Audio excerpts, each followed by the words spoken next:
আদি তুমি ভালো ছিলে সত্য বইলা পারতা গাইল, পাইছি এখন পাটোয়ারি পাগলা ঘোড়া বেশা মারল। আদি তুমি ভালো ছিলে সত্য বইলা পারতা গাইল, পাইছি এখন পাটোয়ারি পাগলা ঘোড়া বেশা মারল। কথায় কথায় খুঁচা মারে পারি না তো সইতে, বয়স আমার হইয়া গেছে ঝগড়া করি কেমতে।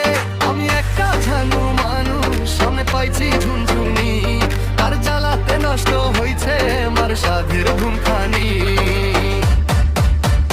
আদি আদি তুমি